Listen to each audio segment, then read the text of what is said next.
Hey everyone, welcome back to Conversations in Pop Culture, and we are back in the saddle once again for another season. And this episode is brought to you by my friend Preston Poulter's book, Palace of the Golden Princess, which offers a fun, sexy romp through a fantasy RPG setting run by women.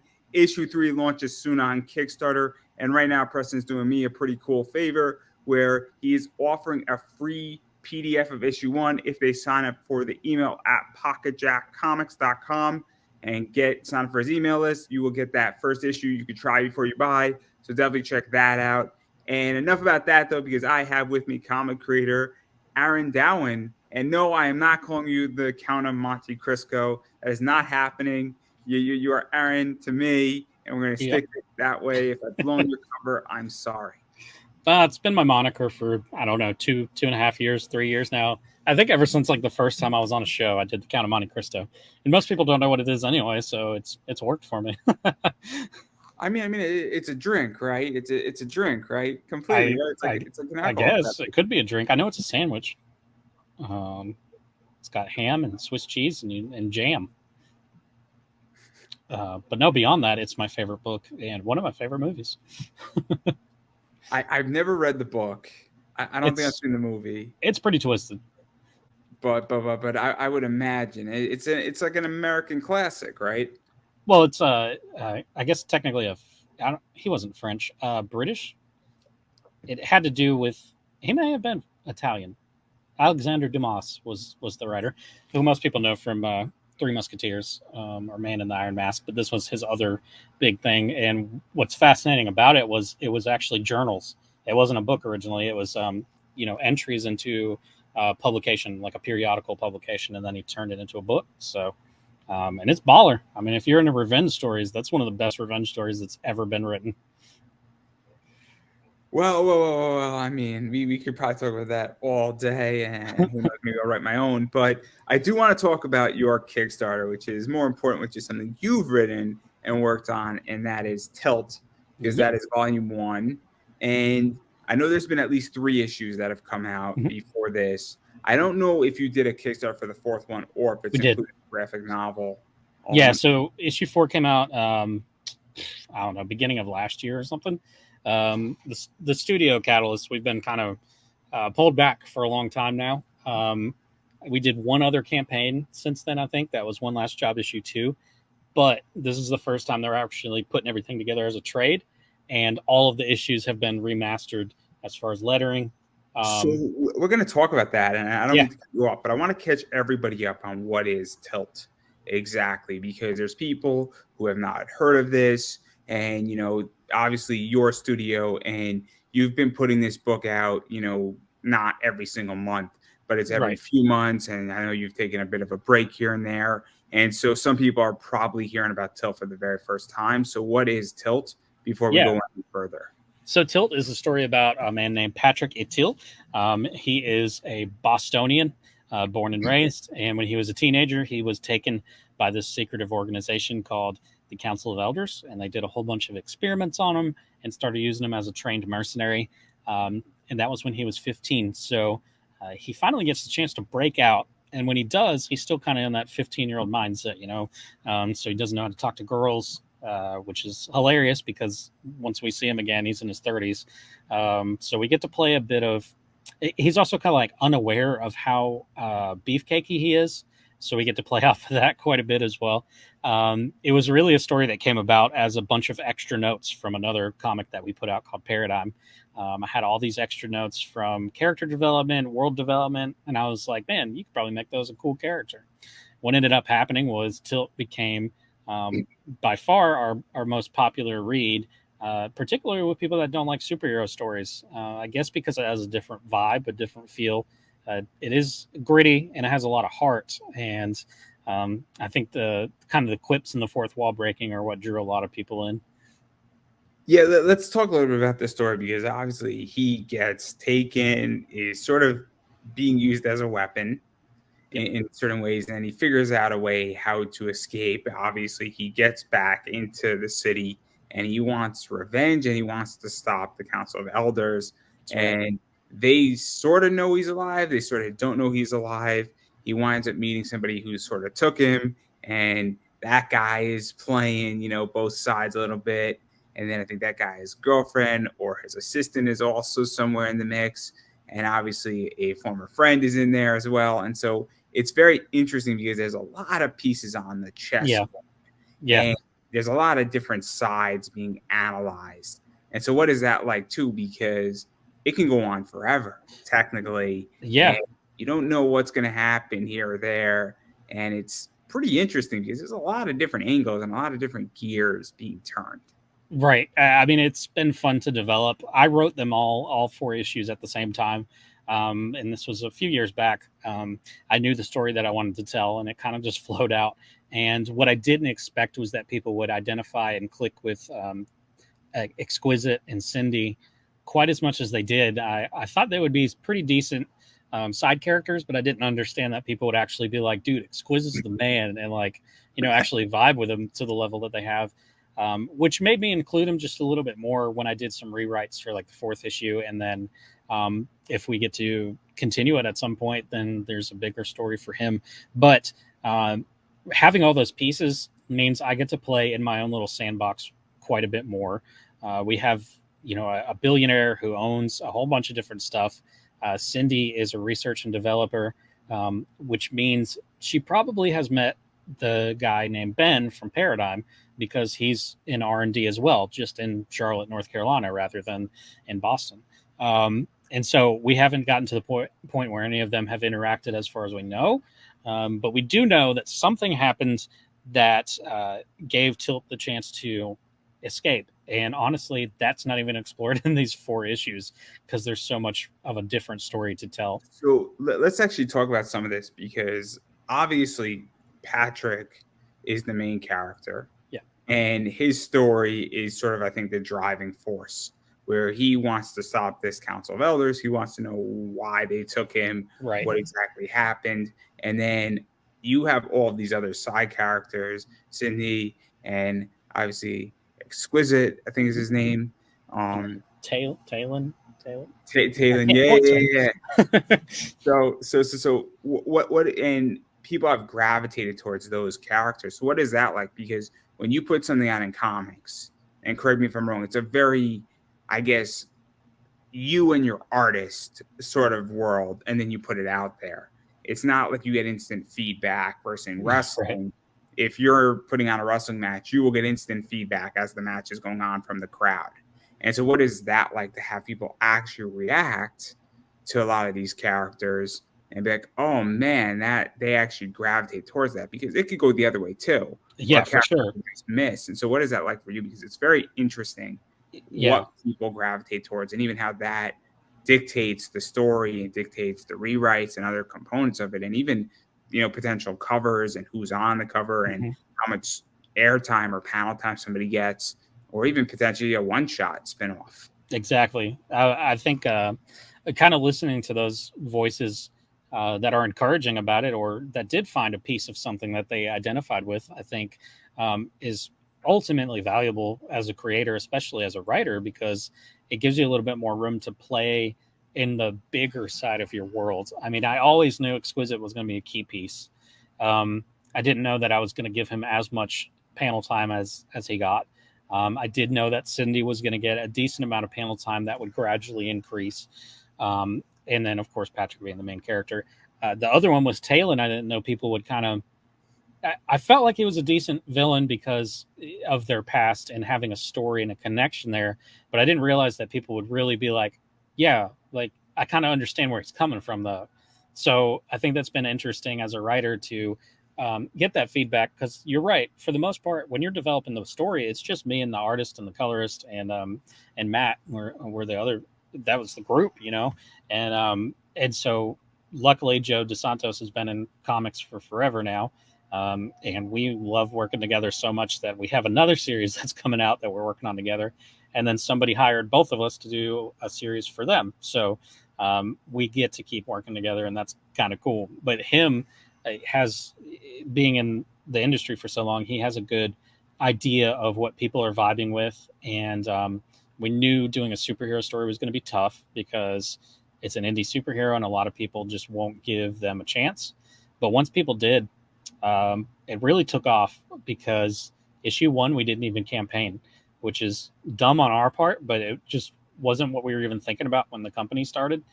We campaigned Paradigm. Tilt #1 was just kind of a bonus that we gave store retailers. They got like their name on the cover and stuff, and that was the first way that we put Tilt 1 out. And then we started offering it to people, and we got a lot of really good feedback about the series. So let's even go further into some insight, basically, because obviously a bunch of stuff happens, and for those who haven't read it, obviously, issue 1 to issue 4, there's a pretty big, entry point into it. Is how I view the first 4 issues, and one of the things, and I'll spoil a little thing with Halem in particular. I like how the fact that he doesn't die and he's defeated, but he's not eliminated, which is always interesting. It's kind of like Lex Luthor from Superman. If you killed off Lex, then who would Superman fight in 6 issues from now or 12 issues from now? Right. So it's pretty interesting in that regard. But I do want to dive a little bit into Inside Baseball, because Tilt isn't that old, technically, for it to have a rewrite and a remaster. But you did remaster elements and rewrite certain things. And I think you are relatively a new company. And so what was that like to say, hey, we are better off now, we are more experienced, and we can make a few little tweaks here and there to make this story better, or we could sharpen art, or maybe we could add an extra panel in there, an extra page, and it'll flow down better and it'll make more sense, or it'll give us, more room to drop something in issue 6 later on. And so what was that like? Because that's a very tricky I feel thing to do, because some people are like, you shouldn't do that, and other people are like, you should. And what is that like for you? So we knew from as soon as issue 1 was done that at some point it would get remastered. So we've kind of been sitting on this ever since, because our goal, once we saw that Tilt was a popular character, was to get to the trade. And so that's what we were working on for the past few years, was just get to the trade. And we knew that once we got to the point that we were ready to do the trade, we would go ahead and have the re-letters done. And I didn't change much as far as the actual text. There are a few panels that I cleaned up a little bit. But the way I look at it is, anybody that owns those single issues, you own something that nobody else is going to own from here on out. But the trade is going to be for everybody. And we were looking at this from a longevity standpoint. And we knew not only did we want to put the trade out through Kickstarter, but we're trying to do something else after that that's even bigger than that would put it into bookstores. And I think having that ideology of, well, how do we step it from just being a single issue thing for a couple of years while we're trying to get our footing, to how do we expand that to actually start making an impact with a little indie superhero. Yeah, let's actually even dive into this and talk about graphic novels. Yeah. So I think Travis Gibb, right? Yep.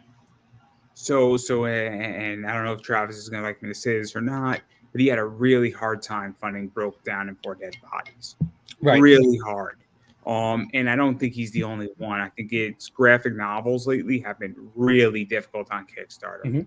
And it, in my opinion, and feel free to disagree, is that it goes down to new things versus recycled old things. You're absolutely right.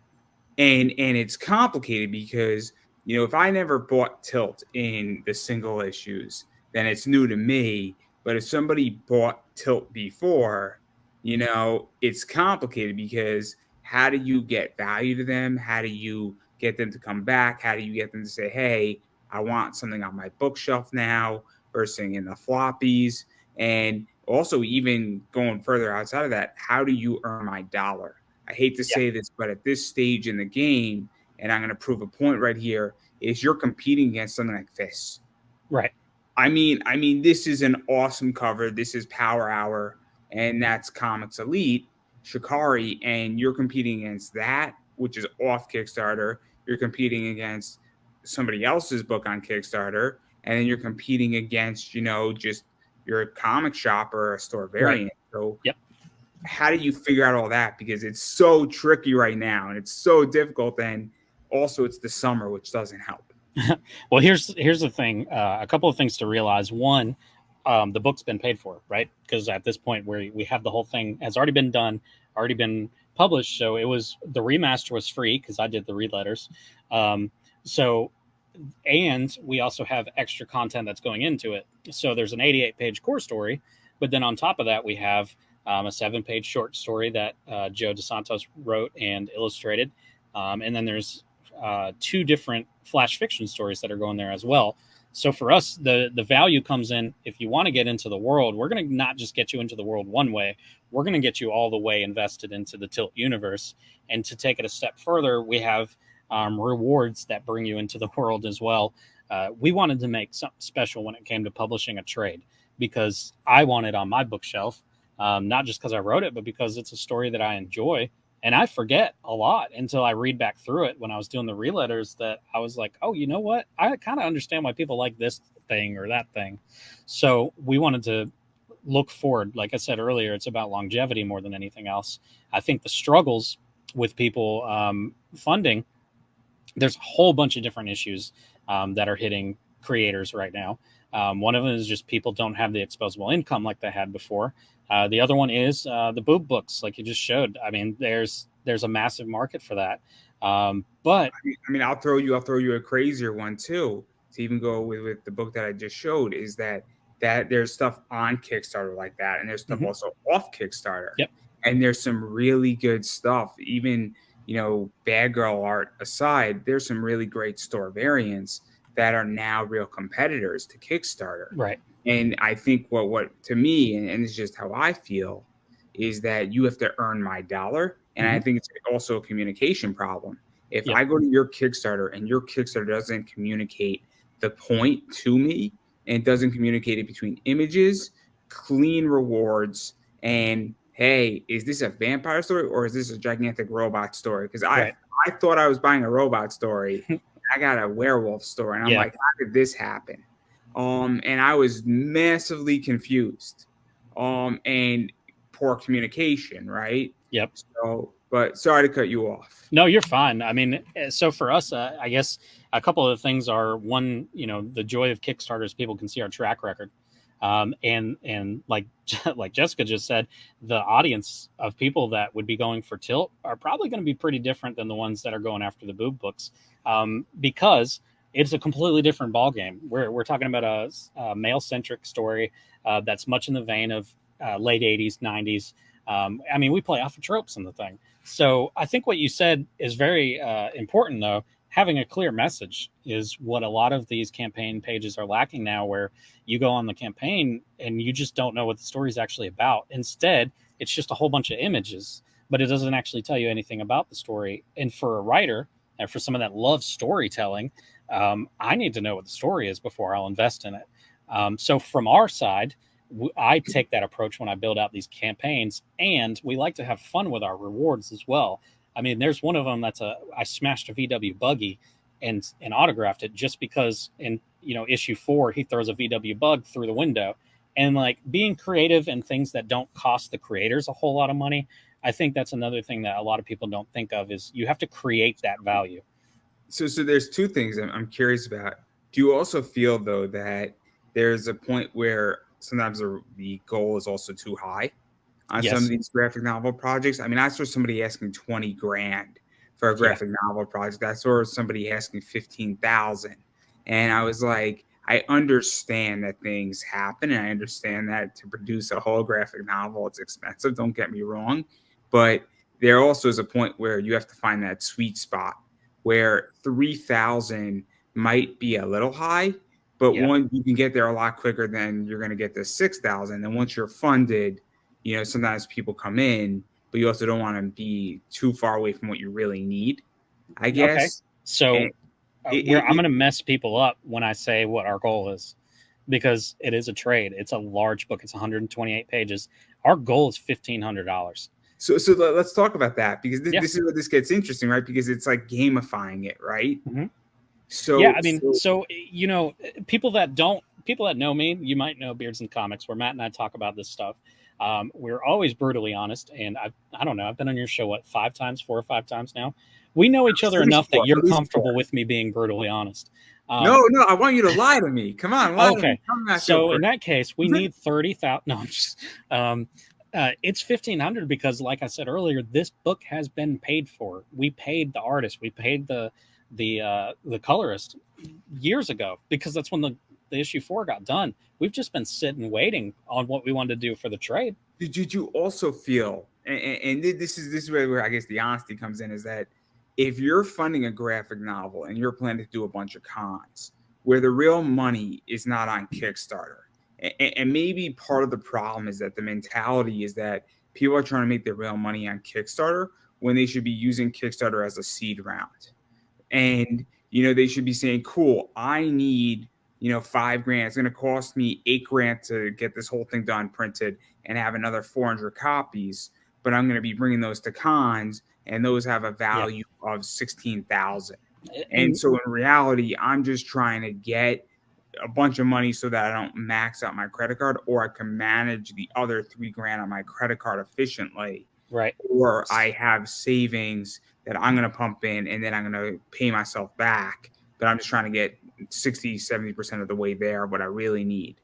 Because the real money is at cons, or it's to comic shops, or it's my eBay store, or it's my Shopify website. Right. Or, I'll go to Indiegogo after this, or I'll go to Crowdfunder and the book's already printed. And so, do you think that's also part? Because I have a feeling that you're going to be printing way more than what people Probably are. So, you're not going to do that. No. All right. So money mismanagement is a huge thing, right? I mean, I know you've been doing this long enough to see it, where just people don't know how to manage money. Matt and I have been pretty decent at it. There's times where we undershoot shipping. Everybody undershoots shipping. But this one, look, I based it off of what if scenario. What if we sold 100 copies? How much would the 100 copies cost us to get to us and then ship to people? And we didn't need more than $1,500 because I'm not trying to make back the money from getting it illustrated and getting it colored, because we did that already. We've been able to start other series because of the money we got in other campaigns. What I realized doing this, because I thought that we were going to go into this having to do a much higher goal. But when I talked to the printer and they gave me the breakdowns, I was just like, wait, this is way more realistic than I ever thought I would be able to make this product. And on top of that, now we have the opportunity to get people in there and give them special incentives.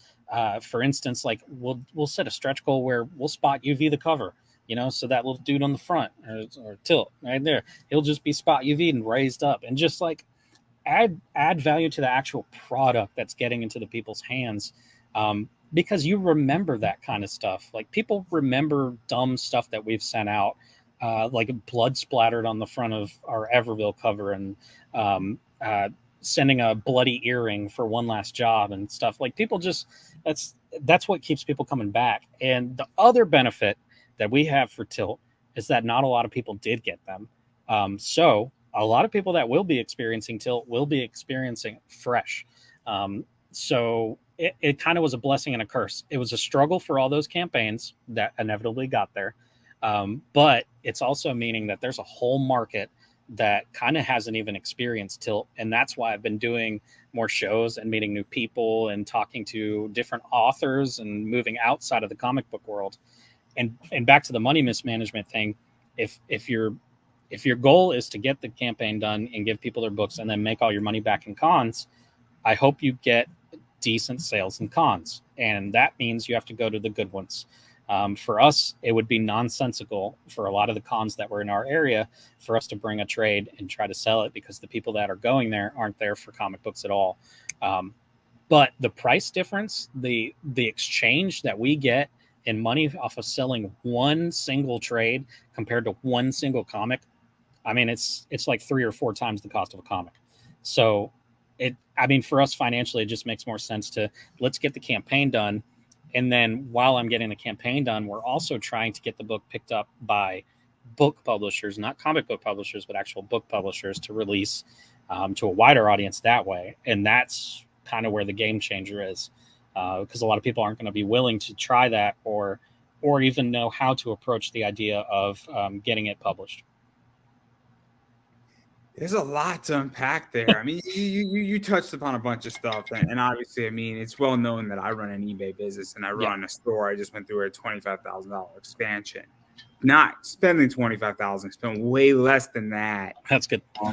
way less. And I'm probably gonna do it again in about 4 or 5 months. Right. But I know my profit margins per book perfectly. So I know that if I buy a book for 20 and if I sell it for 50, exactly how much I make after I set aside money for taxes, pay myself back, shipping, eBay fees, all that stuff. I know exactly how much I make on that book, percentage wise. And the goal is not, the one book doesn't make a difference, but when you're moving 100 of them, it's a large number. For sure. Well, let me throw a question at you real quick then. What is your I don't even know what the right term is. If you get trades from somebody and you sell those trades, like about what percentage are you ending up making back off of a trade rather than just a comic? Off of a trade? Let's say a $20 trade. Yeah, I've never really, I sold like one trade. Exactly. Exactly. But that's why I'm making the point here about why we're trying to look at book publishers rather than trying to go through the comic book route, because we understand when it comes to a trade, there's not as much value there for a comic book shop nowadays. Now, if we had an incentive cover or if it was a hardbound edition. I am not a comic shop. I'm an eBay business. So Right. I'm a very different entity because I am an online shop. Right. There's two types of comic shops. There's your local comic shop that you physically go. Mm-hmm. I think trades have value there because I think if it's positioned right, I think it has value there because it's actually on a shelf, right? And it's next to comics and it's a collected bundle essentially. Versus for me, when I'm on eBay, nobody's going on eBay to buy a bunch of trades. I mean, people do, but that's not the primary play in comics on eBay with collector comics. Right. Nothing, but on Amazon, it has value. A trade paperback. Yep. I mean, I buy trades all the time. And then on top of that, I think there's digital trades like Comixology, and also there's other things like Global Comics where a trade could also be very valuable on a digital level for $7-8. Right. So it's so interesting. But again, if you go back to the money mismanaging, because I know way more about that than anything else. I think a lot of people in Kickstarter don't know their numbers. I really think that that's one of the biggest problems is that because I don't think people approach it like a business. This is a business. Just because you're not necessarily approaching and saying, I don't need to go make back every cent I put into the book because it's already paid for, it was already accounted for, it doesn't mean you're not approaching this like a business. Right. And I think that's a problem. I know so many campaigns who do not understand that. Great, you're creating something that's fun, but you're a business. You're a small business. By definition, whether you raise $1,200 or $12,000 or $100,000, you are a small business. Yep. I mean, I think that's why I brought up the point of I based it off of what if we sold 100 of these things on a campaign? Like, what would the 100 cost us to get to us and to ship to other people? And it wasn't as expensive as I thought. It was. I mean, I overshot it with 1,500 just because I don't trust myself on shipping and stuff. Now, we get certain advantages for sending a trade now where we get to actually use media mail. I probably just threw shade at other people by accident, but you can send it as a book because it's a book. Exactly. Where you shouldn't be doing that with single issues, people. I don't send single issues that way, but then again, when I'm selling an $80 book, Well, I'm talking about other creators. Like, nothing drives me nuts more than paying too much money on Kickstarter, because let's face it, the point of Kickstarter has gotten so lost. The point of Kickstarter is to fund the creation of the thing. I mean, that's all it's for. And people are like, no, you have to have it 100% completed. And then they ship it to you over media mail. And so by the time it gets to you, it's destroyed or folded or just messed up. Then they have to send another one. And it's just, I don't know, just don't do that. I don't know. Yeah, let's actually talk about that, because this is where we get controversial. So Kickstarter to me has become three things. It is still, people are creating things and they just want to create something, and that's what they're doing. They're funding their creation. The other thing is that it's a pre-order form.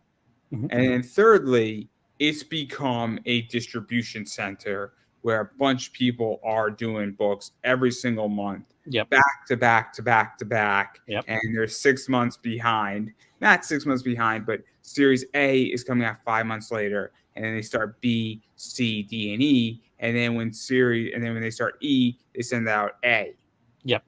For that was in January, and they're trying to run like previews essentially. Yep. And I've had this discussion, and I think as the customer of Kickstarter, I get fucked.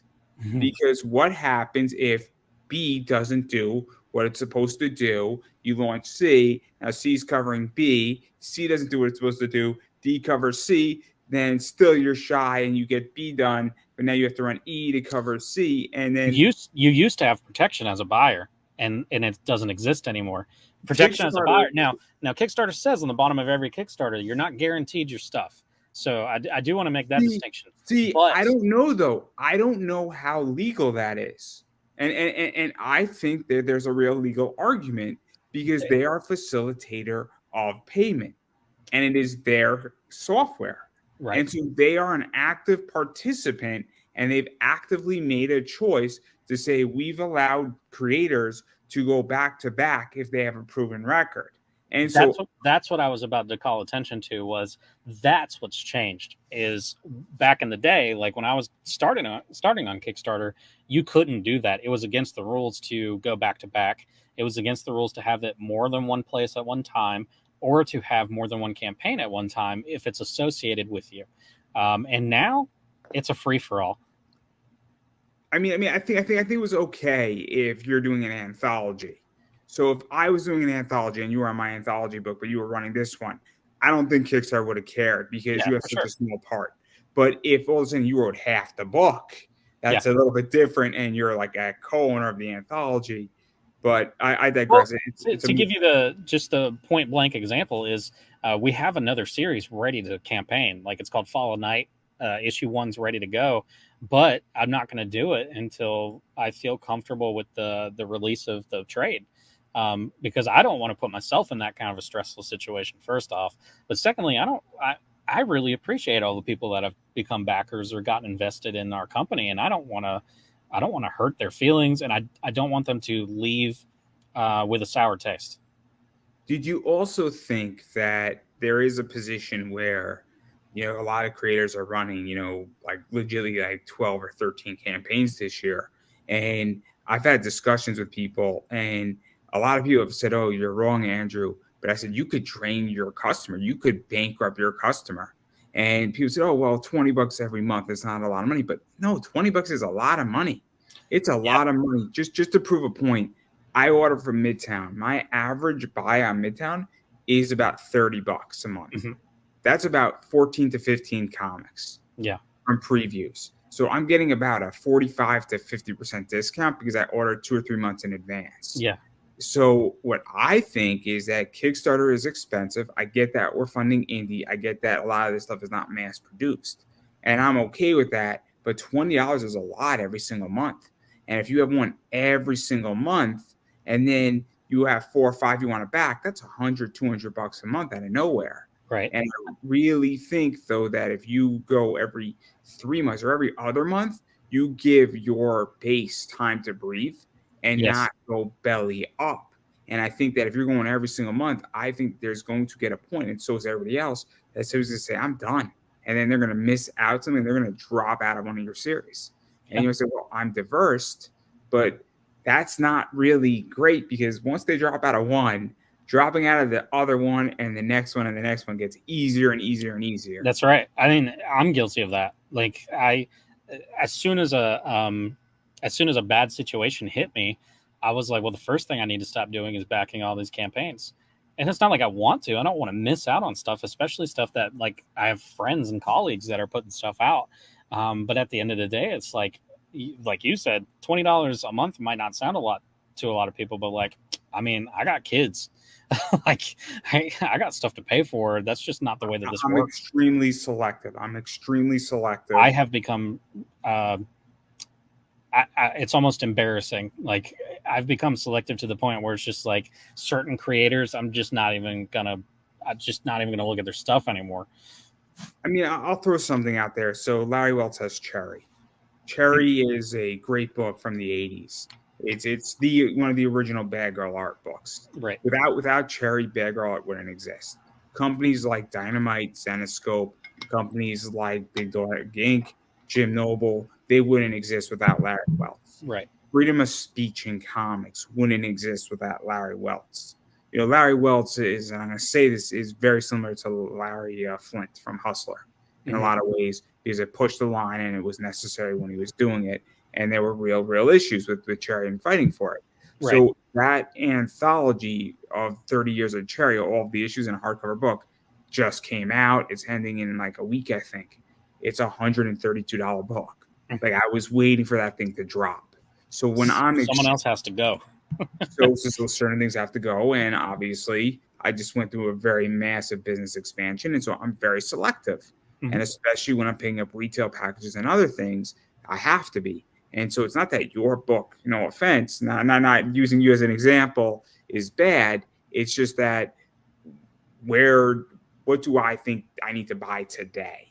You know what I mean? Right. Well, but you know, it comes from different. It comes from different viewpoints of, you know, the things that you're interested in and the things I'm interested in are probably not the same.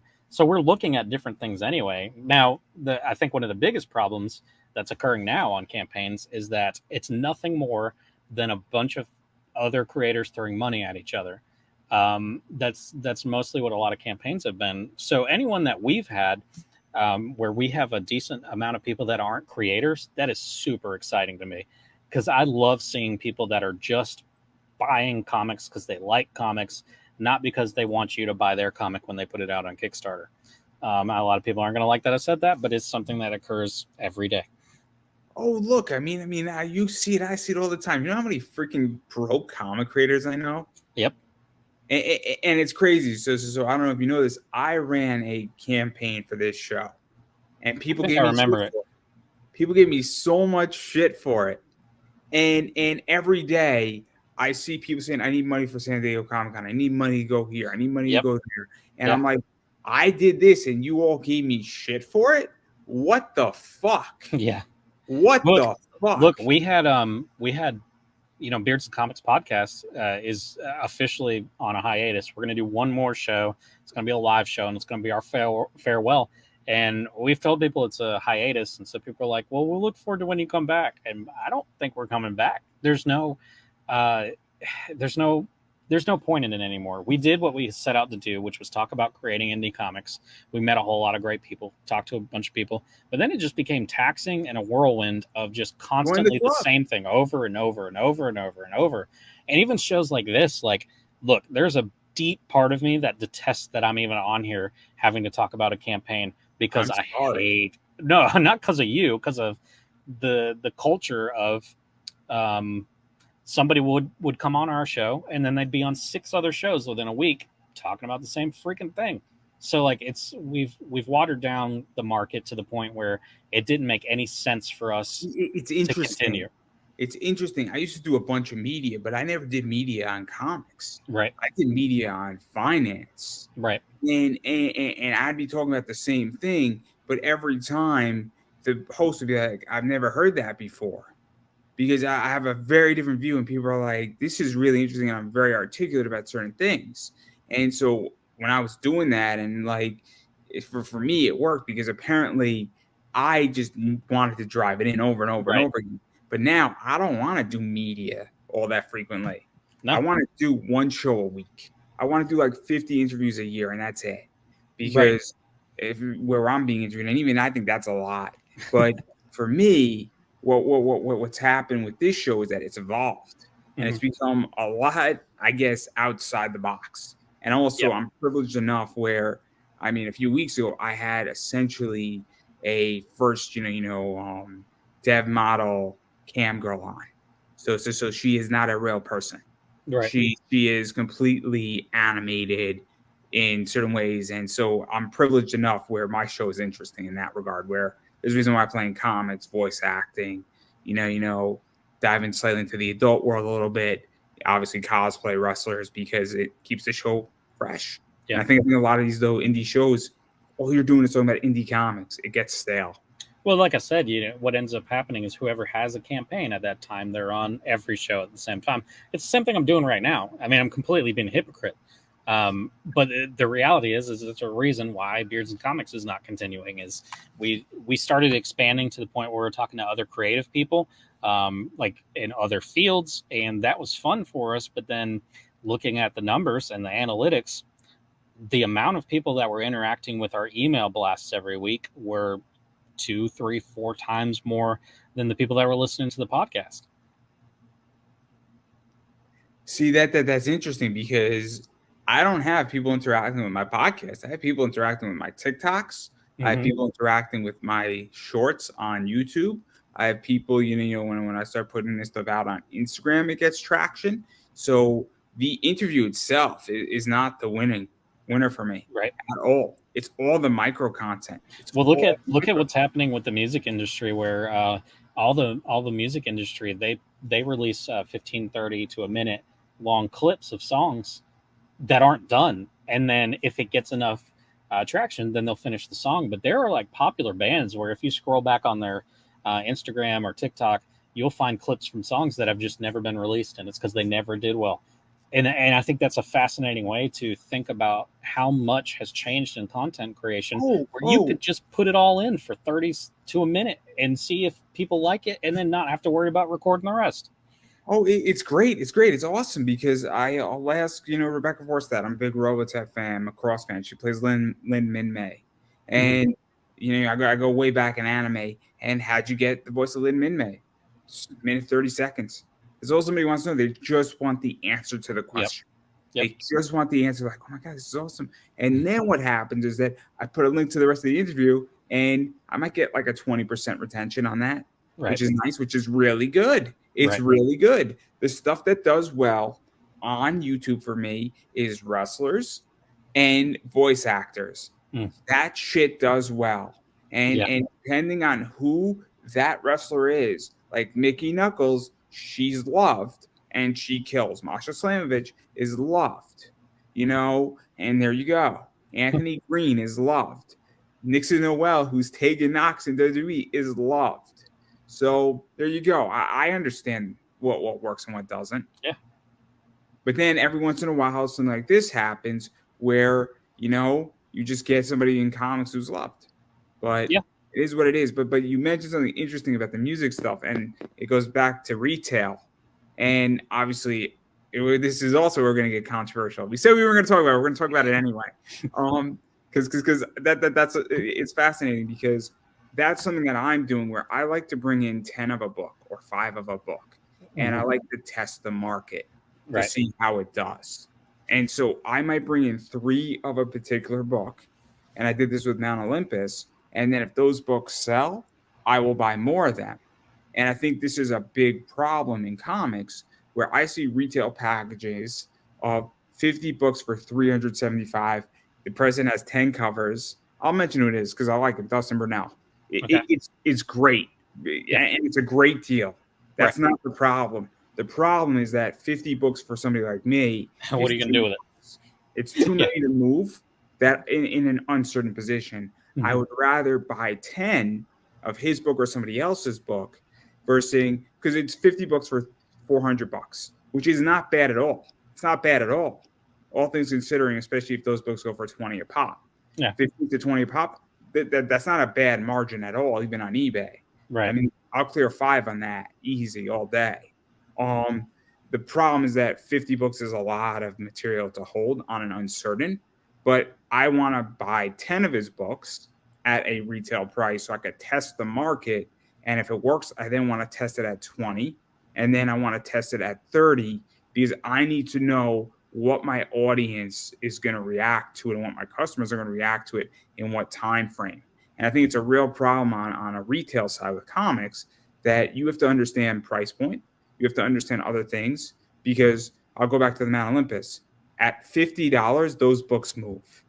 At $50, I make about a 27% profit. And I think that's one of the things that people don't understand is that the magic number is 50 with that book with my audience. And so I'm very curious how you feel about all of this because I think it's a real problem in funding on Kickstarter and even for the industry as a whole because I think the market has moved on how you sell books.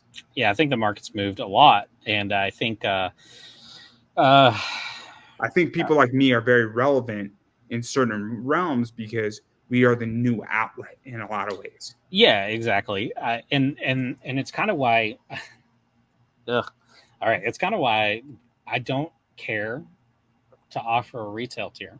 Oh, I see how it is. I see how it is. I'm just being honest with you because, like you just said, so here's the You thing. know I'm joking. You know But you opened yourself up for that one. yeah, I know, but to be honest with you, like I want to be able to offer retailers a certain deal or whatever, and like you just said, if I've put a certain stipulation on it already, where it's this many for this amount of money, I feel like I'm shooting myself in the foot. Where on the flip side is if I took that time to actually contact you and be like, hey, what do you feel about like if you were to get this many, how many would you want to get or whatever? I've done that.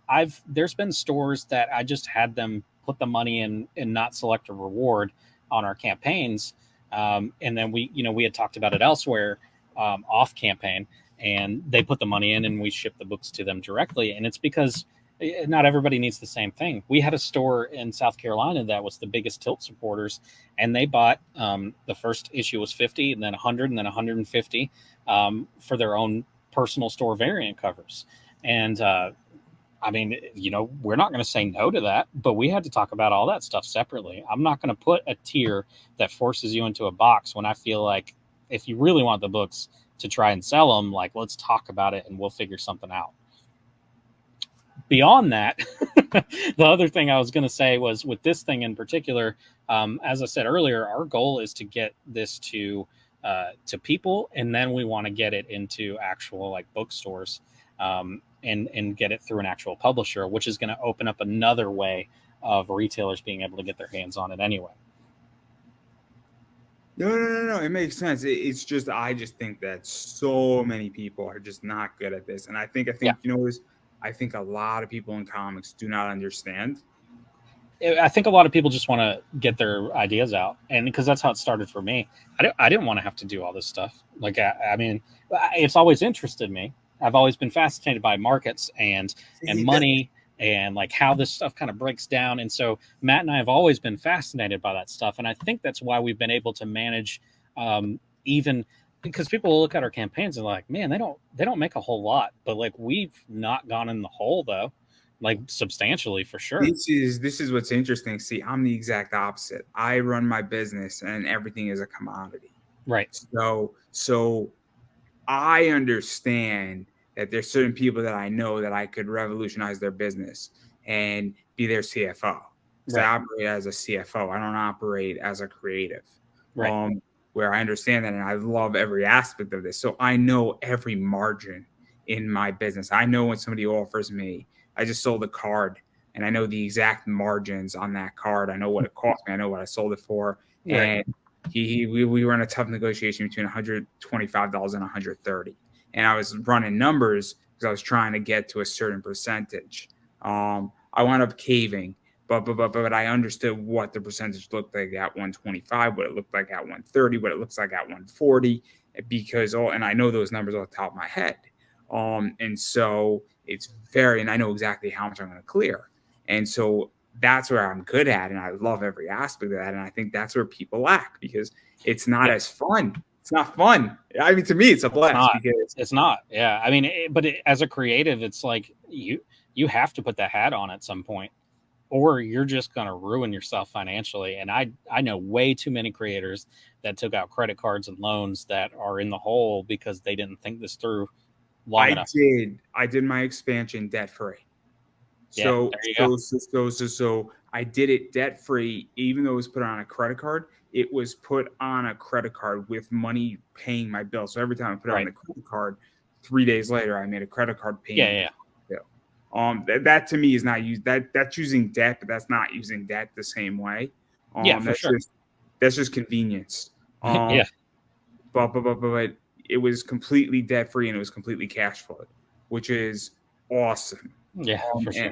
But I know so many people who have no idea, and I know people who are barely making. That's why people, as I was stating, saying, "Hey, anybody need a gig? I want to go to San Diego. Hey, anybody want to buy some comics. I want Yeah. to go. Oh man, I've been seeing so many of those posts lately. Look, I'm in a bad spot in my life wise, like, financially and all that stuff. But like when it comes to the comic book stuff, I've just been figuring out ways to make that junk work. I mean, if you care about it enough, at the end of the day, the reality that I didn't start this as a comic book writer and a comic book creator. I have been a writer my entire life, and it's all I care about, and that's what I'm going to continue to do. And now I'm at the point where the comics have been doing what they're doing, and I'm going to keep doing as much as I can. But I'm working on multiple other book like prose books. I have a devotional coming out. I have 2 novels that I want to work on, and that's where my current mindset is. But there's other stuff that I've already done that's waiting to get put out that's just going to be coming out. So it's just the way it is. See, that's interesting, because I don't know if I'm ever going to be a creator. I as far But as comics go. if that spark's not in you to be a creator, I wouldn't even bother with it. I would just be really good at what you're doing. For me, my next stage is business, and that's Yeah. where I want to go. And that's great. And it's what a lot of people need to hear more about. Look, I told Jessica, who commented earlier, also hi John, hi Dan, hi Jessica.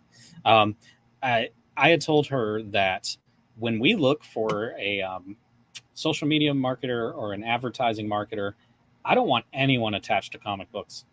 I want them to come at it from just a completely different angle, because the stuff that's going on in comic books right now, I think, is ridiculous. I don't think it's working for a lot of people, and a lot of people. Let's talk about that, because I think, and these are some of my friends, and I still like them, but I think same here. I think there's a lot of grandstanding. I think there's a lot of whining. I think there's a lot of throwing people under the bus. There's a lot of cult building. I was viciously attacked for 43 minutes, dunked on by a group of people. 43 minutes, guys, attacking, falsehoods. There's consequences for actions, and we're going to leave it at that. With that, they didn't finish me. In fact, it inspired me to still be here more. So they ingrained it in more than anything else. Because you either quit or you get tougher. It's one or the other. Yeah. But I think there's a lot of weird shit going on. I think that, and look, I think that, again, I think it's not working. I think it's not working. And I've been listening to a lot of Gary V. You know who Gary V is, right? Oh, I know who Gary V is. I love Gary V. That's the guy that says the stuff that like a lot of us think, but he just says it louder with cuss words. He's also good on the business side of stuff. But like, look, I'll say one thing about Gary V, and then I'll let you continue because it might be insulting. Gary V is great with the business stuff, but when he talks about just life input, I'm like, dude, shut up. Like, it's the most basic stuff, just loud. My point, though, is that he makes a really good statement. He says kindness will win, and kindness is not a weakness. And what he's getting at, constructive. That it might sound like it's basic. It might sound like it's the most basic thing. He's screaming it off the top of the roof the loudest. But if you look at a lot of the people who are grandstanding and doing a bunch of this crazy shit, they're not very nice people. And I think it's starting to show that the nice people are really winning the war. Because I forget who said it, but I'll ask you the question because it'll get us to where I want to go at the least, or maybe at least it'll get me where I want to go in this interview. Is if you have the ability to work with an asshole or a nice person, who do you want to work with? Depends on what I need done. No. If somebody walks in and you don't know anything about them, and my point is that it's a nice person.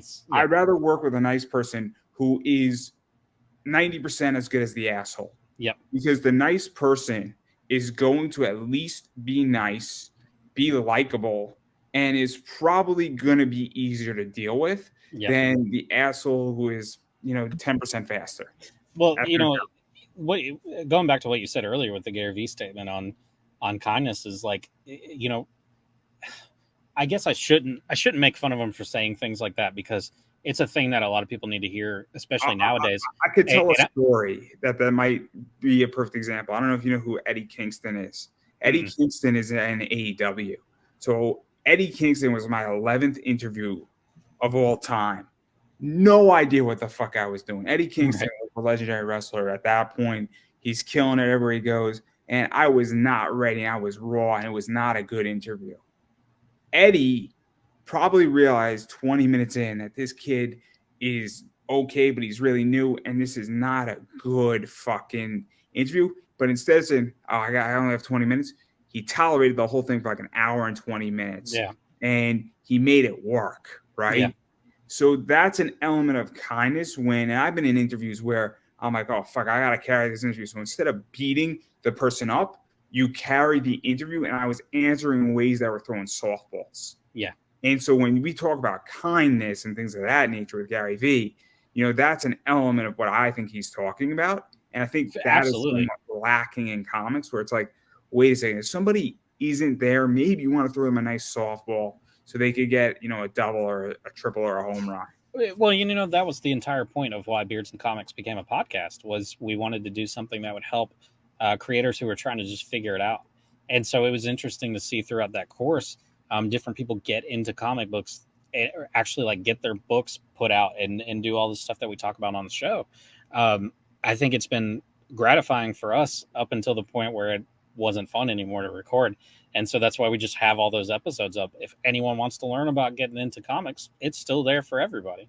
But for us as a recorder, you don't want to keep talking about the same thing. But going back to the kindness thing, the difference is, I think a lot of people do really need to hear that and understand it. For me personally, like, that's been a part of my upbringing since I was a child, and a part of my faith as well, was the kindness element. And so when I approach this stuff, I try to do it as nicely and kindly as possible. I might be blunt, but you're going to be hard pressed to find people in the comic book industry that are willing to call me an a-hole. I'm sure there are a few because of different situations that have occurred in the past, but for the most part, I try to treat everybody with kindness, and I try to chat and be nice. And it's been interesting to see, like, throughout the course of the things that are going on in my regular day-to-day life, it's been interesting to see who is still like, you know what, I need to check on Aaron. I haven't talked to him or heard from him in a while. And I think that's because of the kindness thing. But I teamed up with someone like Matt, because Matt, he's nice to me, but he's a jerk. Like, and he knows it, and he's okay with it. And so we teamed up, knowing that if there was an instance where someone needed to be a jerk, that's Matt's department. If there's an instance where someone needs to introduce themselves to somebody, that's Aaron's department. So. No, I know there are people who don't like me in comics, and I'm fine with that.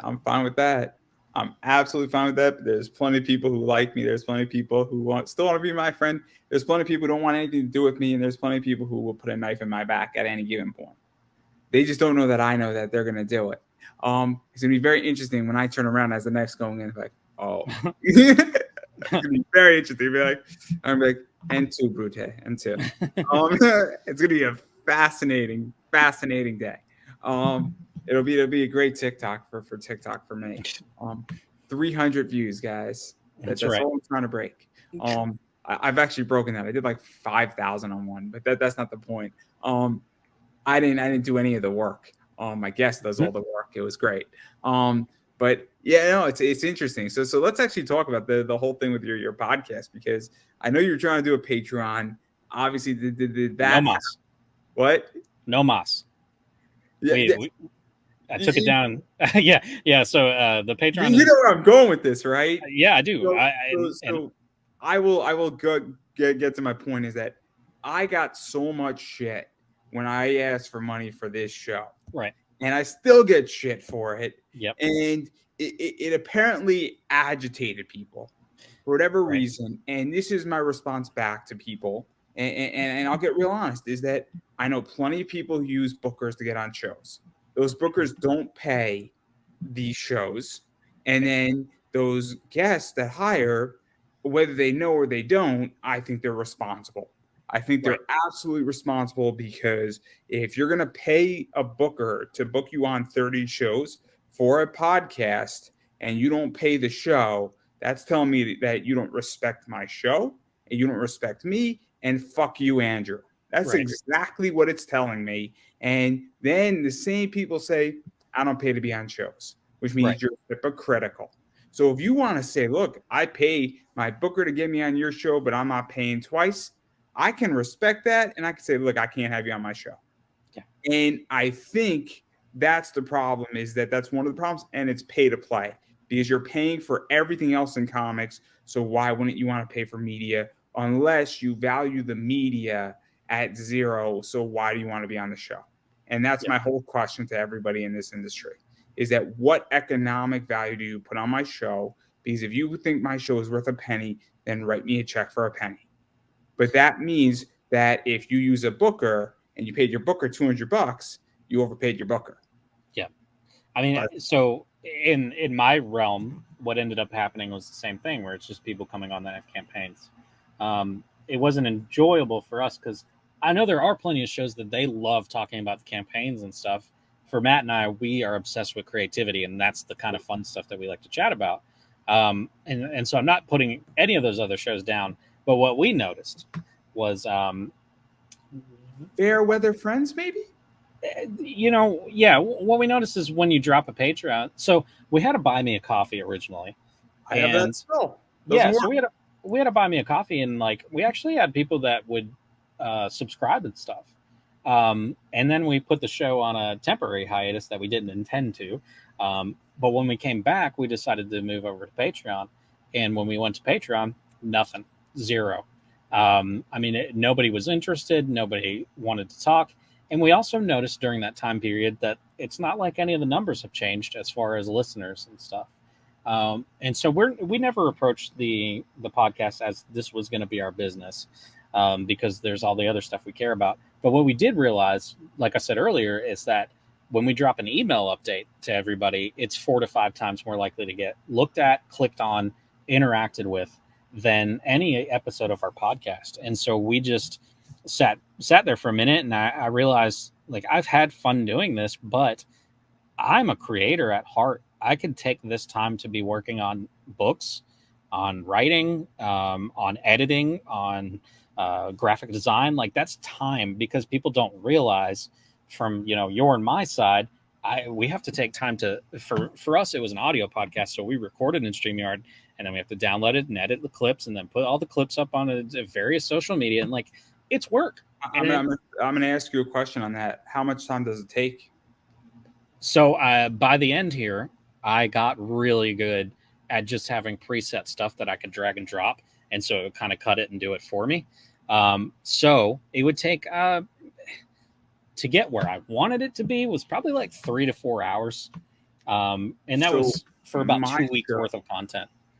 My show, so an interview takes about 2 hours, right? Right. From start to finish, give or take. Actually, it probably takes about 45 minutes now. Used to take a week to write an interview when I first started, almost like 9-10 years ago. Right. So a week down to 45 minutes to an hour, maybe an hour and a half, if it's a little bit more complicated, because I have a pretty good idea.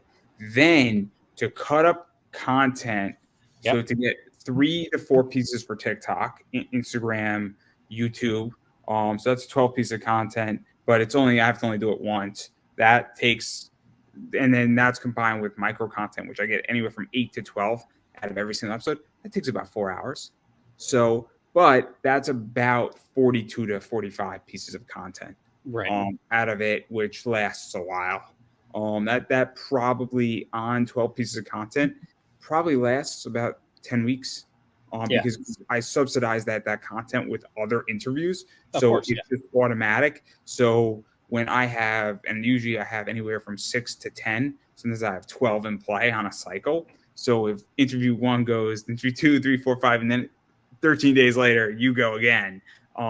Very cool. But it's also, the reason why I spend the time doing it is that once that content is developed, it's out there in the ether forever. Right. So it has replay value, and I don't look at it on a business level of, I don't need it to work today. I need it to be there so that at some point I will get monetized on YouTube, and I will have 9,000 videos making me a penny each, which will make me a lot of money in the long run. On my side of all this stuff, what I ended up realizing was I would rather do this. Like, I would rather come on to somebody's show and just chat about, honestly, I just like chatting about creativity. in comics and writing. Like sitting here and if you notice, if everybody watching noticed, we talked about Tilt at the beginning, but ever since then, it's just been Andrew and Aaron hanging out. Because it's kind of always been this way with us, though. I mean, this is like my 4th or 5th time on here, and we always inevitably just end up talking shop. But that also pays homage to how great you are as a host, because you're willing to actually have conversations. It's also, I don't get to talk shop with people because there's a bunch of people who are not educated enough. And that's not a knock on anybody, but there's very few people who want to talk shop, want to talk how the sausage is made, and also understand business, also understand things. So I'll give an example. There's certain things like my guest that I had like 2 weeks ago. Mm-hmm. We couldn't talk certain things because it was under an NDA. So I knew well. And she told me ahead of time, and I said, I kind of want to go this direction anyway, because it was a fun interview. Not one of it wasn't like my best interview ever. It was the most fun interview I ever had. But we had a lot of fun. But I don't get to talk shop because a lot of people don't want to talk about it. Because guess what? When you start talking shop, you start stepping on toes. You start going into dangerous territory. And I'm brutally honest about economics. When I'm on an economics show, I am brutally honest about things. And it can agitate people. And there's a reason why people are pissed off at me. I have no doubt about it. And I mean, I'll give it to Raw. I mean, I've said this before. I think you can bankrupt your customer. I think if you're running a campaign every single month, you will bankrupt your customer and you will kill the cow. Yeah. I agree. It's kind of what I was talking about a little bit earlier. It's I don't want to be that person to other people. Like I would rather do this kind of stuff where I get to come on and talk about creativity and the things that don't work, because I think that's vitally important information. And, it's a lot of what our show had ended up becoming was just, we want to let people know, here's where we screwed up. And like, here's the things that we learned from it. And hopefully people don't make those same mistakes. But the nature of the beast right now is the same stuff you said earlier. There's a lot of grandstanding. A lot of people are building their own groups behind themselves. And I don't see any value in picking sides or being part of that. I just want to write. Like, I just want to create stuff and tell cool stories and see if anybody likes them. That's all I care about. Honestly, I'll be very honest. All I want to do is I just want to sell books. I want to get a bunch of, good deals on my books that I buy. And I want to take my money and then I want to invest it into the stock market so that if I ever get sick and tired of my day job, or if I say I want to take a 2-week sabbatical and you guys don't have to pay me, I can. Right. Yeah. I don't have to worry about money. And I'm probably going to get there a lot quicker than I realized. And the second I stop posting on Twitter, scheduling Twitter every Sunday and every Saturday, 90 days out, my eBay business has exploded. Yeah. And I hate to say it, but I've gotten to a point where I'm just like, look, I understand what I want, because when I have real money and I have real cash flow and I have multiple streams of income, I don't really give a shit about this stupidity, right? Of you guys doing this shit because I mean, I'll ask this: how do you measure success, right? Because this is the problem. I see all these people talking about marketing, good business, comic this, comic that, how to run your business, how to do this in comics, and the thing that I don't see being spoken about is, what is your margins? How did you get your printing down? What decisions do you make? If you know you're going to do an issue 2, do you double up on cover A for the first campaign so you don't have to reprint cover A, and maybe you knock 10 cents off the complete order per issue, or 3 cents off that adds up? I don't see those conversations happening. I don't see conversations of, hey, how do you sell your book? How do you have a discussion? What do? Do you take a distribution out of your business? Do you get your business down to a zero cost base? Meaning that if your whole thing cost you $6,000 with printing and you did 12, do you take the $6,000 for issue 2 and then legitimately pay back yourself the $6,000? And now you are at a zero cost business, which means that if your business now does another 12,000 for issue 2, you're $6,000 up. Or do you then go build a divergence, or do you expand? Like, I don't see that happening in the industry. And that's kind of what I want to talk about in business, is that not necessarily with comics, but how do you handle those decisions? Because that's something that I figured out or do you have a forward carry? Like, there's all sorts of stuff. And this is where I feel like I can really help people in this realm, but I don't see those conversations happening. I see conversations of how do you, build a YouTube channel? How do you do this? But it's fucking hard, guys. Yeah. Well, I kind of feel like that should be the direction of the show. Like, if it's a thing that you're interested in, because that's exactly what we did. Is there came to a point where we just wanted to do something different, and the things that we were finding interesting and useful and helpful for other people, that's kind of what we were letting lead us. And if we found it interesting, then we thought maybe people would find it interesting when they were listening. It's coming, but I'm actually interested in doing it on a more business level. Yeah. And I'm actually probably going to build out a separate YouTube channel for it. Yeah, for sure. Which will give me way more flexibility and a lot more enjoyment, because it's what I enjoy talking about. Right. I like talking about money. I like comics, I like pop culture because I'm privileged. Because the second comics gets hot, I will go to voice acting. And I really enjoy talking about voice actors. And I really enjoy it because these are people that I watch and I enjoy. I mean, I'm watching a show, Spice and Wolf, and Brina Palencia was on. She's Hollow, the wise wolf from Spice and Wolf. And it's fucking awesome when you get to do that. She's Chopper from One Piece, too, for those films. So I got to interview Daniel Ba, who's Jinbei. I got to interview Mr. Tuban Clay, Barry Yandel. All this shit is like my childhood. So, Right. That's my point, is like the whole point of it is we get to play with the things that we enjoy. Like, that's why we did it in the first place. And then we met a lot of cool people and got to talk to people we didn't think we'd get to talk to. And at some point you're like, all right, well, I don't want to talk to people about their stuff anymore. Like, I'll see you guys on every other social media. Like, we always repost each other's stuff anyway. So, but it's interesting. I'm extremely selective on my show. I'm really selective. There's plenty of people I'm like, I have no desire to talk to at all. No desire. I mean, somehow I ended up on here 5 times. but it's odd in which that, there's plenty of people that I'm like, oh, why don't you want to interview these people? I'm like, people are trying to go me. And I'm like, because I'm going to be pulling teeth on an interview when it's my show and when it's my night that I didn't go out to the bars because I had to make sure this show was going to operate the next day, or that it was going to be paid for and spending the $100 at the bar. Yeah, I get to call the shots. Right. And when you want to call the shots on my show and somebody tried to do that, I'm like, great, write me a check as an investor and we'll start talking. But I don't need your capital. I don't need anybody's capital. I need expertise. I don't need capital anymore. That's right. And anybody can write me a check, or I could borrow the money if I needed it, or I have the money. So there you go. But that's where I'm at. But I think it's really interesting. But I do think the market is saturated across the board. I don't know. I don't know if we're all just talking about the same shit, because so you and I right now aren't.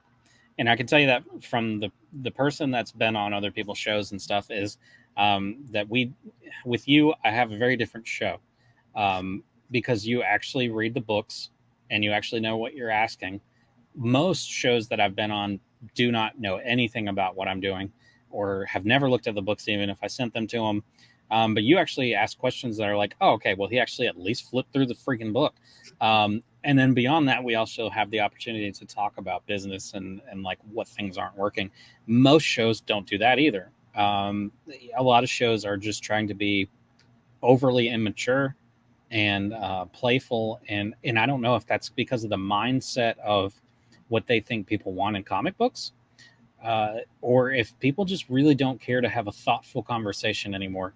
But that's kind of how I feel about things now. And that's why I enjoy stuff like this, because it actually, I get to use my brain every once in a while. It's interesting in which that I've been on a bunch of comic shows, and I don't want to name names, but I'm like, how the hell do you not do research on me? Right? Like how do you not do homework on me? And I was on a show and they took a flyer on me, and after the show, they're like, I'm glad we took a flyer on you. They openly said, I'm glad, because they were like, oh man, you came prepared with props, you came prepared with thoughts, you came prepared with some cool things out of your collection. Like I was showing like a cool Aaron Judge card, I was showing a really cool comic, and they're like, that's really cool. You actually came prepared on a visual show, swinging out for the fences, and this is amazing. And people were like, this is kind of really cool that somebody actually came prepared was articulate and actually made a fair position. And I was Right. just like, and then they said, "Yo, dude, do you know how much money you're going to be worth?" And I said, "I think I do. I think around 10." I guess we'll find out. He was like, "You're going to be worth more like 6 to 7 by the time you retire, the way you're going." I'm like, "I guess." But like, I played it off modestly, but it was a great interview. And like, you could tell, like, they're in the middle of the interview, like, holy shit, like this guy actually took this thing seriously. And, but yeah, no, I agree. I think it's a problem. I think a lot of people do not know what the fuck they're talking about Yeah. on shows. And I think it's a problem. I think it's a real problem. I think what ended up happening was everyone thought that they could make a show because everyone can. I think that's the problem is everyone can make a show. And so now there's a whole bunch of copy paste and there's a whole lot of people that shouldn't be hosting shows that are hosting shows. And it's always interesting to me to go on a show, and there's been multiple shows now that I've been on where afterwards when the camera cuts off, they're like, dude, like, could we ever talk you into like hosting with us? Or like, man, you need to come back on literally anytime. And so it leaves me feeling like, man, there's no way you've done this many interviews and haven't and haven't encountered other people that are fun to talk to, you know. And then I'm like, well, how much of that's on the host and how much of that's on the guests? I don't know. I just like creativity, and that's what we're here talking about. So whatever. Yeah, no, I don't get invited. I don't get invited on shows. It's a problem. Well, I don't either until I ask. Like I literally had to. I mean, you popped up on mine when I put a message out there, which is nice, and I always appreciate it. But like getting on news shows has been so extremely difficult, and then getting on like some, you know, there's people I know like very well that have shows, and they will not put me on, and I don't know if it's because like they're worried or what the problem is. But you know, that's fine. I don't really go. I don't want to go where I'm not welcome. Oh, I know there's people who don't want me on anymore, and I'm like, okay, I'm cool with that. It's whatever. Yeah. Honestly, I mean, look, you know, at this point, I don't have to do anything I don't want to do, and you know, I would like to be on certain people's shows, but I want to be on people's shows to talk about things that are not traditional. Like I want to talk about the business side of comics. I really enjoy that. And see, that's what happened with the last campaign that I probably really messed up on was I told all these people I wanted to go on I wanted to go on shows and just talk about creativity or writing. And everyone I went on still like made me talk about the campaign. And so I was like, all right, well, this time around, I guess I'll just go straight ahead. But to be honest with you, like after this campaign's done, I kind of just want to see if I can get on shows and just talk about creativity. But it's not going to be on comic book shows because they don't do that. They just talk about your projects. No. I mean, I talk about people's projects. I know we started that way, but what I'm saying is like it's a difference because you're open to talk about other stuff, whereas a lot of shows I go on, if you start talking about business or if you say some of the things that I've said, they're just going to be like, well, let's get back on topic or let's end the show. You know. Yeah, no. I know I'm not talking on a bunch of shows. I burned enough bridges, and you know what? I don't really know if I care. And honestly, an event changed me earlier this year, and it changed my mindset. And that's the whole thing is that we go back to the whole issue where grandstanding, and I think, and I'm going to use it, I think we've become very much, and I'm going to say a word, I think we've become a pussified, you know, peoples, for lack of a better word. If somebody punches you in the face, and then a week later you say, let's make peace, you have legitimately become a pacifist by definition. Right. You become worse than a pacifist. You become submissive is a good way to put it. And somebody punched me in the face, and I'm like, great, I'm just going to leave. Right. You're not going to punch me anymore in the face. And guess what? I left. I didn't acknowledge it, and I left. And I'm like, I'm not here anymore. Like, I didn't fight back. There was no reason to. And I didn't look back. I didn't look behind me. And there you go. And that's how I am. And so great. Is there bad blood between me and people? Absolutely. If we're on a stream together and they start acting up, you're damn straight a knife's coming out. and it's just the way it's going to be. I'm not quite at that level. I definitely have made, I wouldn't even say enemies, but there are people that just don't like, I guess, that I've said. I have enemies. I've done what I've done tonight, you know, just sometimes you say things that people are like, we don't want to acknowledge that.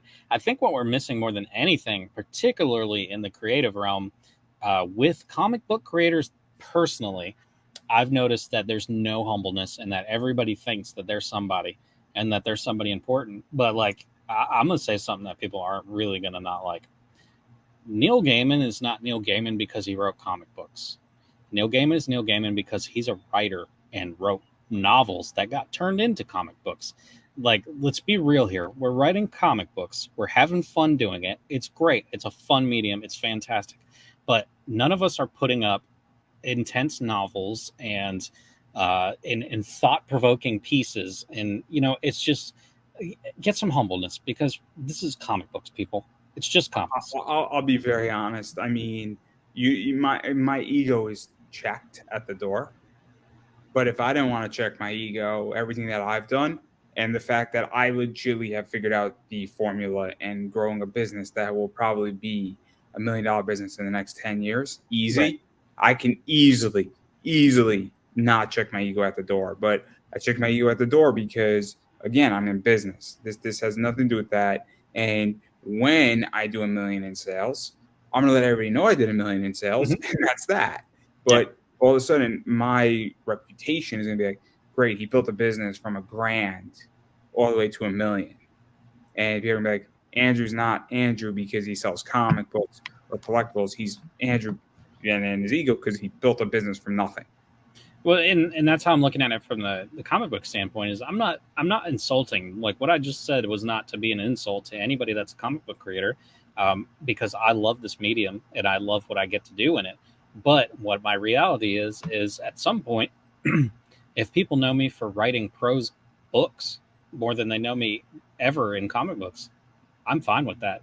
That's what successful looks like to me, is like just being able to get content out. Oh, I mean, for me, success is the idea of, are you profitable? Are you on time? Well, are you putting out a good product? Is your product relevant 3 years from now? Because let's be realistic, how many comic books are going to be relevant today? It's 3 years later. I mean, you know, I have content that I put out 9 years ago that is still relevant. Yeah. Like that's impressive. In today's world, I have interviews that are still relevant, that are still watched heavily every year, because people are like, from 9 years ago. But that's what I feel like a danger of comic books is in itself, is it should fit into the time, you know, because it is artistic medium and it's fused with writing. Whereas prose and books, they're outside of time, because, again, my name on here is The Count of Monte Cristo. That's a book from the 1700s. I mean, I'll counter you on that, and I'll make a fair argument. I think Stuck Rubber Baby, which is Howard Cruz, rest in peace, Howard Cruz, about a gay man having a kid in Alabama during the Civil Rights Movement when he was 1920, and how he's coming into being gay, being a father, and watching the Civil Rights Movement happen in Alabama is more relevant now than ever in certain ways. Is that a graphic novel? It's a graphic novel. It's one of the best graphic novels ever. But what that's the difference. Is a graphic novel is a novel. It's just it's a imagized novel. Whereas the comic books that we're putting out, they're not graphic novels. They're not the same medium. And I think that creators could probably take a moment to realize that they're not the same thing. That's why Tilt 1 through 4, it's a trade, because it's collecting 4 issues of a book. Whereas these graphic novels, like the one you just mentioned, I mean, those are specifically written to be a certain thing. Fair enough. I'll take the L. No, I'm just a thought experiment, you know. It's still a novel. All right, I'll take the L. I'm okay with this. Oh, look at the time. We got to go, guys. No, really. What time is it? Oh, it's 8:30. All right. I don't know. Did we break the world yet? Did we answer all the world? Did we answer all the world problems? No, it's a fair counter. It's a fair counter. Obviously, I'm being playful, but me too. I just want humbleness. I just want to see people be a little bit more humble and not act like everything you put out is just the best thing that's ever happened. I'm going to ask you a question. How many perfect interviews do you think I've done in 10 years? Just curiosity. Just throw. I have no idea. Take a guess. All right. Repeat the question so I can really think it through. So you talk about humbleness. How many perfect interviews do you think I've done in the almost 10 years I've been interviewing, almost 650 plus interviews. Probably none. One. One perfect interview? One perfect interview. What is a perfect interview? Just every note was hit perfectly on his end and my end. There was no gaps, and it just flowed completely. And it is a different experience. Like if you ever listen to a perfect song, it was like a perfect song where 50 minutes felt like 3 minutes. If the interview felt like 3 minutes, if you're like, that's 50 minutes, and I'm like, this thing was perfect. And for whatever reason, it flowed, because every point I wanted to hit just flowed right into the next question. Yeah. No gaps. That doesn't mean there aren't other great interviews, but they are not perfect. Right. That interview was perfect, where all the dead space was everything that was needed. I mean, and it's a very complicated thing, but 650 interviews, one, only one. And for whatever reason, at least you got one though. And I think I've done some great interviews, and we talk about humbleness. The fact that I have one, and I don't know if I will ever get another one. And it has nothing to do with me. It has nothing to do with my guest. Sometimes it just it just worked. Yeah. And for whatever reason, he was there and I was there, and the wavelengths were right perfectly in sync. It's a very weird thing, and I can't explain it, and it freaks me out.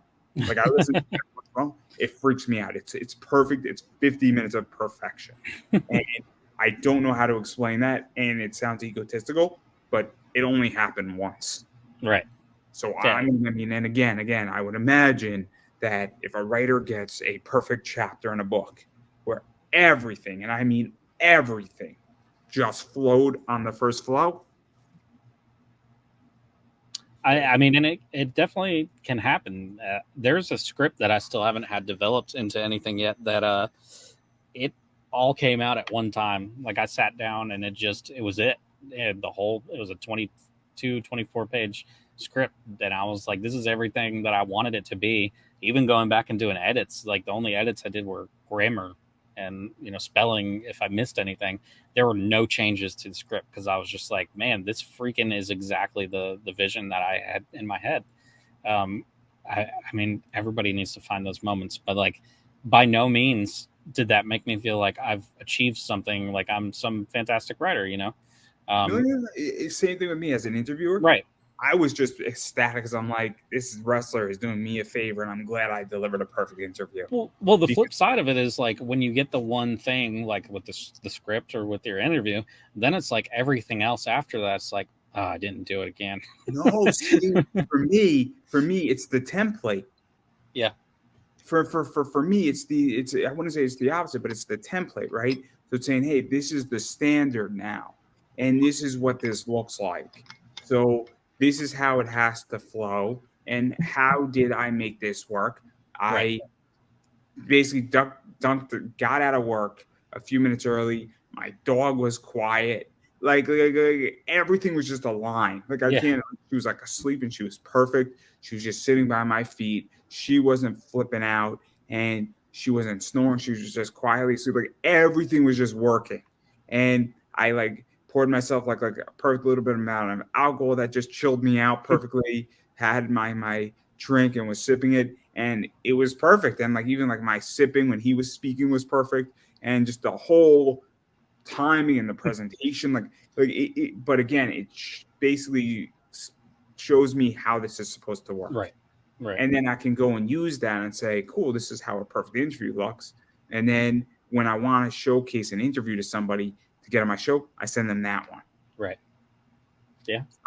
It is weird. It's my best tool, and it was perfect because it ended the year for me as far as my show, which was great too. It was like a perfect end.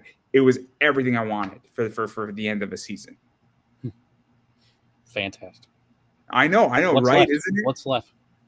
I don't know. No. What's next is that I'm not done yet. No, I meant for this interview. Oh! I was going to allow you to. I was trying to give you a big a high note. Well, no. We got all that out of the way. We're gonna go through a bunch of creators. No. We're not going through a bunch of creators. No.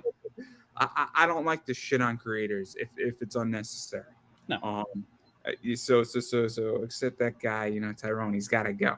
Can't take him anymore. Him and his Soulverse universe, just they go back to their freaking Temple High for a lot. That's right. I was just speaking to him too, oddly enough, in chat. So, I can't wait to have him back on when maybe September, because that's like a 3-hour interview. Yeah, always. We need to do one with like all three of us. Just see what would happen. We'll bring him on. We'll bring who is he working on his show that I was just speaking with today? Who puts up really good Instagram videos? That he has on his show? His co-host. Oh, Scorpio. Yeah. We need to get him on. We need to bring Mutant Glue on. Do you know Mutant Glue? Yep.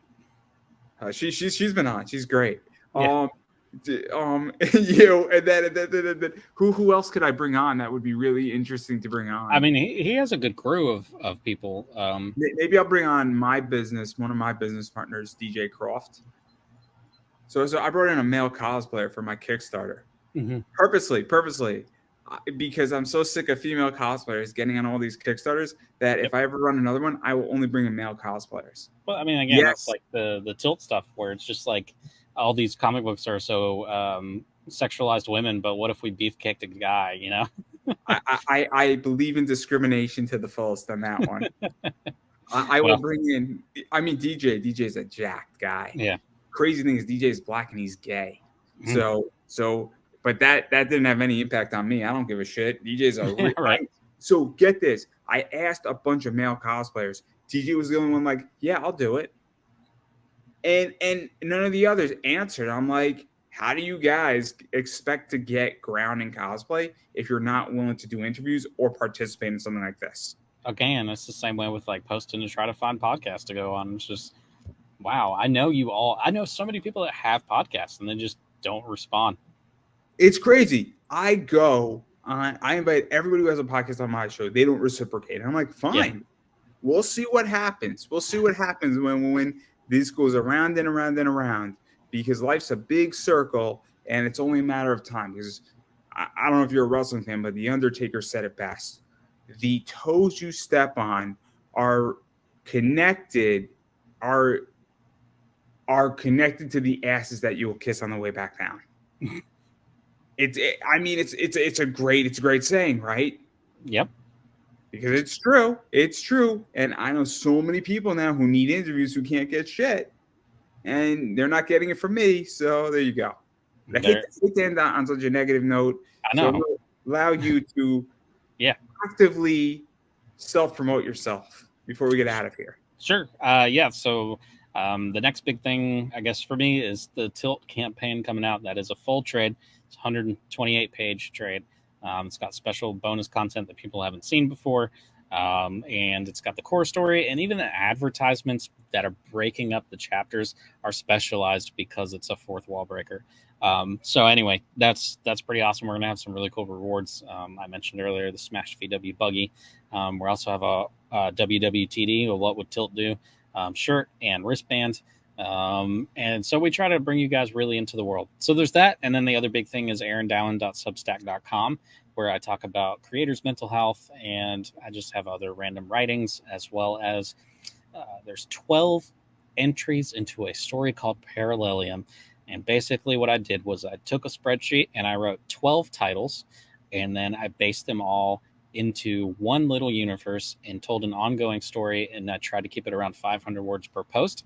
That is turning into a full novel. I've been taking all that of what I wrote and trying to fix it and then expand it. So that'll be coming out someday. I don't know. Look for my name places because there's stuff going on.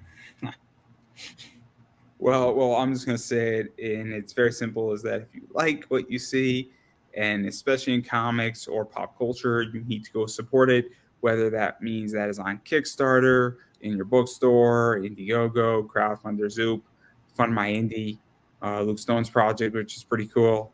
You need to go support it, or if it's just on somebody's website, you should go buy it, because without buying things and without financial support, stuff doesn't get made, or it doesn't get made fast enough. And so that's very important at this point.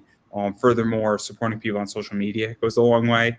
Following people on Twitter, Facebook, Instagram, Threads now, super, super important in a lot of ways. It could be just as important as financially supporting people, subscribing on Substacks as well, and just engaging with people in many ways too goes a long way. And as far as I'm concerned, everything that I do, I am Pop Anime Comics on Twitter, Instagram, Facebook, Pop Anime Comics on YouTube. You can go find me on TikTok at Pop Anime Comics. And I post content every day. So every week you're gonna get anywhere from 20 to 25 videos on YouTube. You can find me on Rumble, on Pop Anime Comics as well. So yeah, I post a lot of content out there. So if you're looking for interviews, looking for micro content, shorts, you name it, I got you covered. Also, I sell a lot of really cool books on eBay. So if you're into the bad girl art stuff or some like pop culture stuff, such as this awesome Princess Peach, which I do not have anymore, but I have books like it. You could definitely go on to my eBay. The link is in the description down below, and I ship perfectly. And I guarantee you that if you're into that stuff, and really hard to find books that sell out, I got you covered. So that's everything that I got. I appreciate everybody checking me out and all that fun stuff. I also have Buy Me a Coffee, which is sort of not working, but you can buy me a coffee if you would like to. Anybody can do it. It's totally up to you or not. It's totally fine. But yeah, that's everything I got. And on that note, I'm going to give you the final word. Go read comics. Perfect. I think that is perfect, everybody. And that is a wrap.